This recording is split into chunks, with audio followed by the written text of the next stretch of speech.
صلات تسبیح ما خولې تاسو ته بار بار صرف مختصر به درته ووایم چې رسول الله صلی الله علیه وسلم خپل تره ته حضرت عباس رضی الله عنه ته د ترو د حضور پاک مبارک او ډېر زیات محبت یې ورسره د خپل تره سره تر صلات د خلکو محبت یو ځل حضرت عباس رضی الله عنه راغی نو حضور پاک مبارک ته د بعضې ملګرو نه ګیله وکړه وی د الله رسول وی خلک زمونږ هغسې خیال نه ساتي بعضې وخت د انسان په زړه کې چې خیال نه ګیله پیدا شي نو رسول الله مبارک په منبر باندې کېناسته او خلکو ته اعلان وکړ وی خلکه وی تاسو ته پته ده چې تره د پلار په ځای عمو رجل سن و ابیه د سړي تره پلار په ځای باندې چا چې زما تره خوشحاله کړ دی خوشحاله کړ چا چې زما تره خفه کړي ګوره دی خفه کړ او چې پیغمبر چا خوشحاله کړ نو الله خوشحاله کړ چې پیغمبر چا خفه کړ نو الله خفه کړ دا اوس خبره نو هغه عباس رضی الله عنه ته حضور پاک مبارک کو فرمایل وی اے عباس اے زما تره یا عما تا ته یو تحفه نه درکړم یو ډالۍ نه درکړم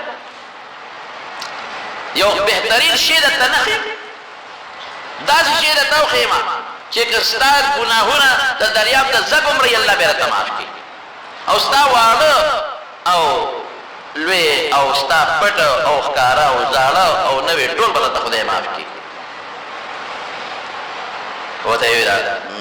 الله رسوله ولې نه ویې ښایه دا صلات تسبیح ورته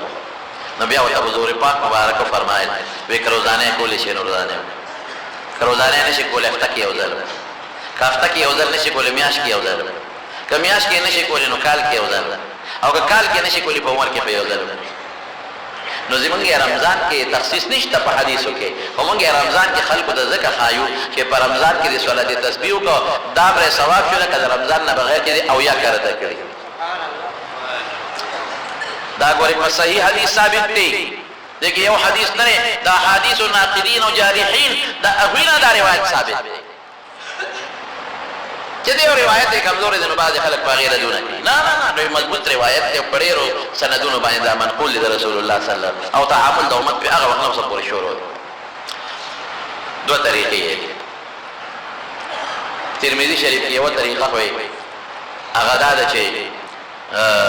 سړی دا هغه طریقه لکه مشکله ده د عبد الله ابن مبارک کې کومه طریقه ده هغه مون خلکو ته خایو خبره کوي هغه یو پټی لګو تاسو ته کنه نشي دا ساته ادا دي چې سرور رکعاتو نفل نیت وتاړي سرور رکعاتو نفل عام سړي څنګه نفل کوي نو چې کله سبحانك اللهم وبحمدك وتبارك اسمك وتعالى جدك ولا اله غيرك نو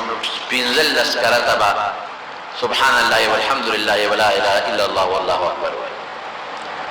یو روایت کې پکې لا حول ولا قوه الا بالله العلي العظيم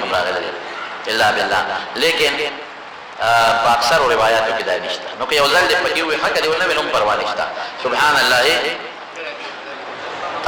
اخیره کې یو ځل پکې ویل شي نو خلا سبحان الله والحمد لله ولا اله الا الله والله اکبر پینځل بیا اعوذ بالله وبسم الله قرات نه مخکې بیا به قرات وي نو د رکوع د تلو نه مخکې به لس قرات وي سوچ ولا پینځل لس اولاد پینځش نو بیا چې رکوع ته لاړ شي لس وي کله رکوع تسبیحات د مخکې وي بهتره ده سره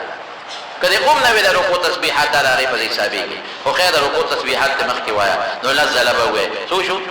پینځل نو چې د رکوع نه پاسه او سمع الله لمن حمده او ربنا لك الحمد نو بیا به لس وي ولا سوچ پینځه سال نو بیا په پړومبه سجده کې پینځل لسوي نو پینځه پنځه شو نو چې دوالو سجدو په میانس کې کېږي لس کرته لس یو سجده کې لس دوالو سجدو میانس کې لس نو پینځه شپېته شو نو په دویمه سجده کې لس نو سوچو پینځه وي نو چې بیا څنګه پاسې دویم رکعت نو په اول کې به پینځل لس کرته وي بیا به بسم الله وي خپل قرات شروع کې به عمر دغه طریقه نو دا په څلورو رکعاتو کې درې سوه پوره کېږي حضور پاک مبارک ورته په خپله فرمایلو چې درې سوه ووایي او که دې کې سړی خطا چې سجده سهو وکړي نو هغې کې به نه وایي او که یو ځای کې سړي نه هیر شي لکه رکوع کې د نه هیر شو نو ورپسې چې بل ځای هغې کې شل ووایي ټیک شو خبره که اول کې هیر شو د رکوع نه مخکې لس دي نو پنځلس او لس پنځدېرش پکې ووایه او شمېرې به یې پس نو بعضې خلکو لاس کې تسبیح ته ضرورت نشته چې لاس ته تړلي خو دې ګوتې له زور ورکوه که یو ګوتې له زور ورکوه او چې په ولاړه باندې د رکوع نه مخکې به دا لاسونه دې کونډو سره وجنګوه دې زنګونونو سره نو یو ګوتې له زور ورکوه په سجده پروت دی نو دا ګوتې په لاس ګوتې په ځمکه پردي دي یو ګوتې له زور ورکوه د اسانه طریقه ده نو صلات تسبیح ورته ویم دې ته چې تسبیحات دي پکې ښه نو دا به خیر ان شاء الله په کوم وخت کې نفل کېږي هغه ټیم یې کوي سار مانځه نه پس او مازدیګر مانځه نه پس یې مه کوي او نور خطون ور پرېوتو د زوال وخت کې مه کوي او باقي هر ټیم کولی شي او زنانه ته دا بیان کې ښه کوي به ان شاء الله یو بل طریقې د حدیث کې او خدا له چې هغه مشکل به دا تاسو ته لګا سان عبد الله بن مبارک دا نقل کړی دا او ترمذی